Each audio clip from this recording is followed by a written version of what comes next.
大家好，欢迎收听我们的播客。在这里，我们一起轻松自然又有效地学习外语。今天我们要一起聊一个看起来很简单的话题，但是它几乎决定了你学外语是成功还是失败。那就是当你开始学习一门新的外语时，你最需要专注的技能到底是什么？学习外语的时候，大家都知道有4个重要的技能：听、说、读、写。但是如果要选择一个最核心、最应该先开始的技能，那就是听。为什么听这么重要呢？因为听就是输入，没有输入就不会有输出。我们常常会想，学习外语应该从哪里开始？学词语？学语法还是练写？但是如果回头看看语言的自然学习过程，就会发现，听才是第一步，也是最深的基础。没有听，其他的技能都会变得分散，没有联系。请你试着回想一下一个孩子语言发展的过程。刚出生的时候，孩子什么都不知道，在差不多1年的时间里，孩子几乎只有一个和语言有关的活动，那就是听。孩子听妈妈的声音，听爸爸的声音，听家人说话，听笑声，听歌声，听各种各样的声音。一天一天的听，一个月一个月的听，听了1整年。可是他们听懂了吗？完全没有。孩子还是不会说话，不会分析，甚至不知道那些词的意思。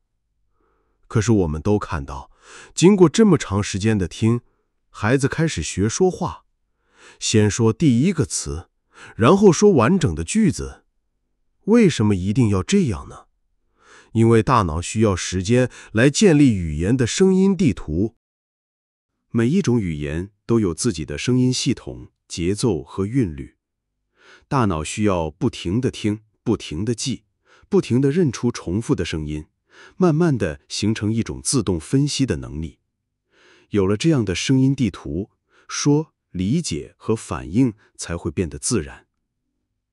如果没有听力的基础，其他一切就像盖房子没有地基。这说明了一个重要的事实：不听就不能说。人只能发出耳朵已经习惯听过的声音。如果你从来没有正确的听过一个词，你就不会自然地说出来。多听很多次，听得熟悉了，你的耳朵才会慢慢分清什么是对的声音，什么是错的声音，然后你的嘴巴才能准确地模仿出来。这也是为什么有些孩子一出生就听不见，后来常常不会说话。从身体上来说，他们可能有发音的能力，但是因为听不到，没有声音输入，就不能模仿，也不能调整自己的说话，所以他们的语言就不能正常发展，说话的能力也会受到影响。这个例子说明了一个很清楚的道理：听永远在说之前。想说就必须先听，想表达就需要有输入，用来模仿、练习和改正。如果没有听说的能力，甚至其他技能都会变得很弱。对我们大人来说，学习外语时的听也是一样的。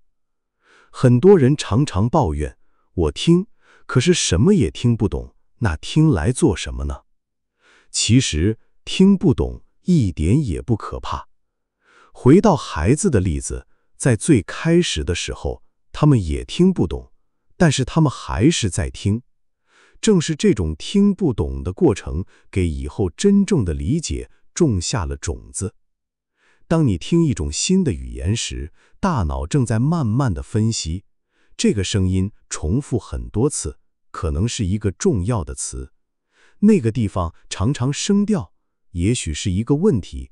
另一个地方常常降调，可能是句子的结束。虽然你没有清楚地意识到，但是大脑一直在学习，在训练。每一次你在听，大脑都在记录，都在分析，都在熟悉。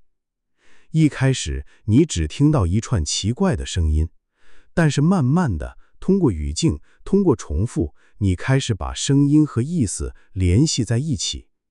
这种机制就是人类大脑学习语言的方式。正因为这样，早点开始听会带来很大的好处。第一，它能让你的发音更准确，因为耳朵习惯了正确的声音，嘴巴才可以模仿得好。第二，它让你感受到语言的节奏和旋律，这是书本里学不到的。第三，它让你的反应更快。大脑习惯了语言，你几乎能马上明白，不需要在脑子里慢慢翻译。最重要的是，听还能让你减轻压力。你不用努力去理解每一个字，只要去听，让语言自然地流进你的耳朵。如果和其他技能比较，你会看得很清楚。说很重要，但是只有在有了听的输入以后才会出现。读可以帮助你增加知识，但是如果没有听，文字就只是死在纸上。写排在最后，因为它需要很多词语和句子的结构。你想说得好，首先要多听；你想读得懂，你也要先习惯语言的声音和节奏。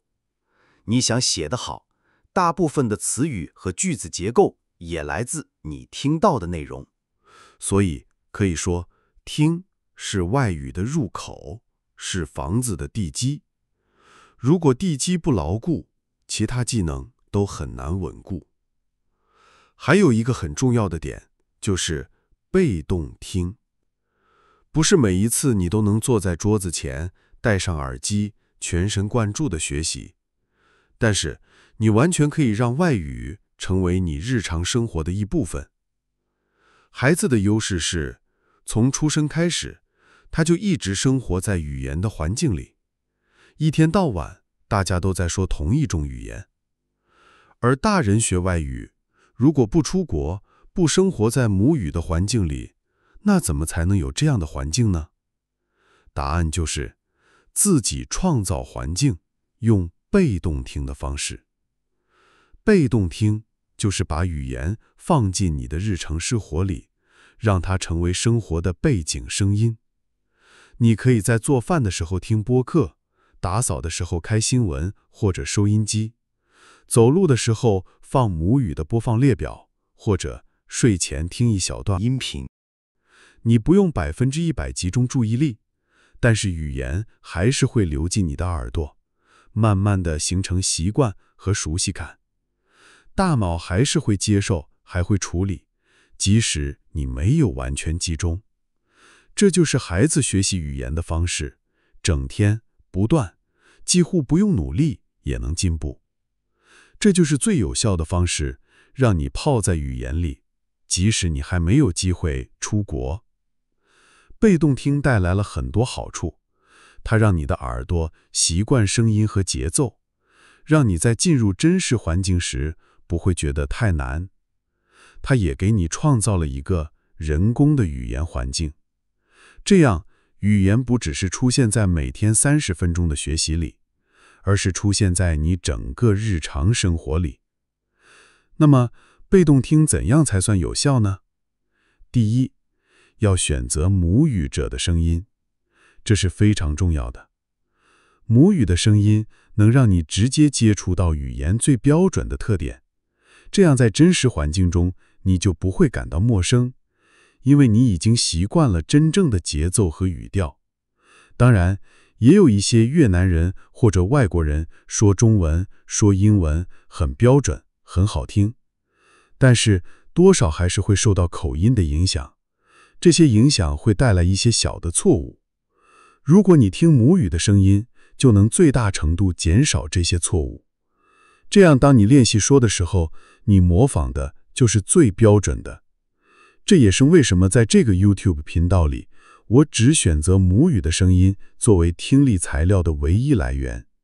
而且这些材料从简单、中级到高级都有，因为我希望学习者一开始接触的就是母语的声音。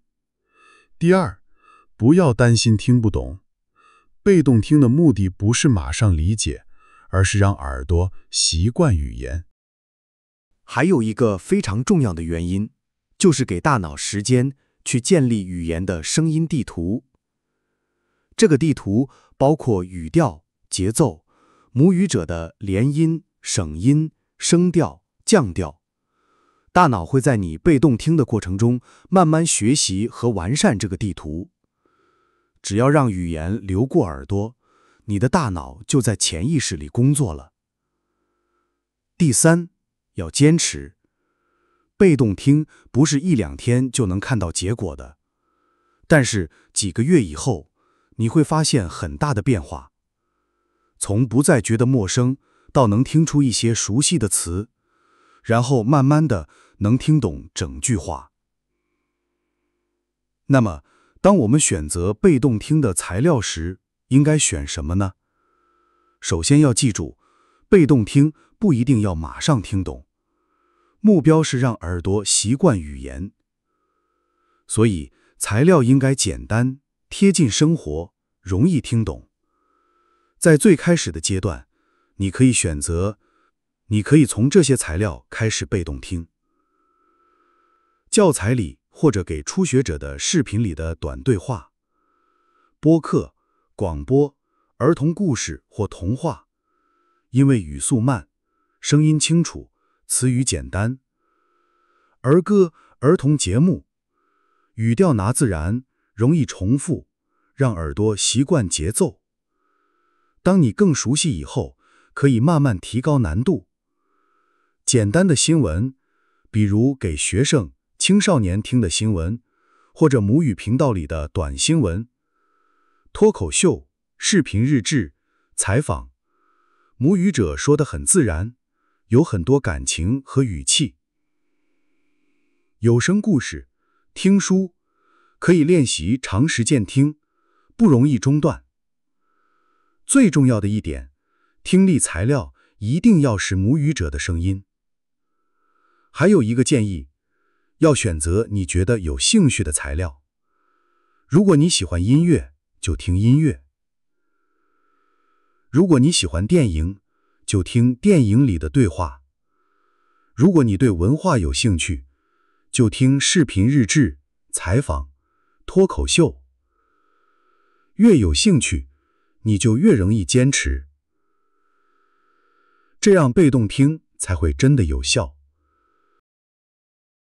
所以，如果你真的想学好外语，不要等学完语法以后才开始听，要反过来，从一开始就听，越早越好。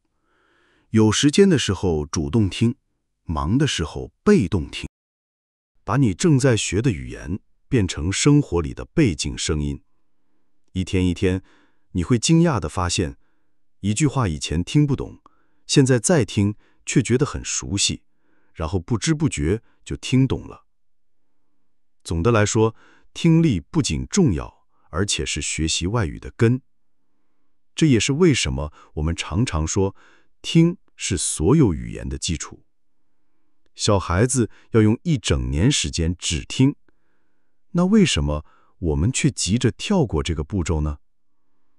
听不懂也没关系，因为你每1分钟的听都是在大脑里种下种子，这些种子会长成反应能力、标准的发音和自然的理解。它们唯一需要的就是时间。我今天想给你传达的信息很简单，开始学外语的时候，要尽早去听，多听，让语言成为你生活中的一部分。总有一天，你会微笑地发现，自己已经听懂，已经能说出这门语言，而你甚至不知道是从什么时候开始的。谢谢你的收听。这个 video 系列会是我分享自己对外语学习的一些看法和体验的地方，是一种自然的学习方式，就像小孩子学说话一样。每一个 video 都是一块块小小的拼图，当这些拼图拼在一起时，你就会看到一幅完整的画面，一种与众不同的学习方法。我希望这个系列能帮助你真正明白，我们学外语到底是在学什么，为什么我们学了很久却还是没有进步。当你改变对学习的看法时，你的行动也会自然地改变。只有这样，你才会真正进步。我希望这些 video 能一步步帮助你摆脱错误的习惯，让学习变得轻松、高效，也充满灵感。如果你感兴趣，想更深入地了解这种学习方法，可以继续关注接下来的相关 video。如果你觉得内容有帮助，欢迎分享给你身边正在学外语的朋友。我们下期再见。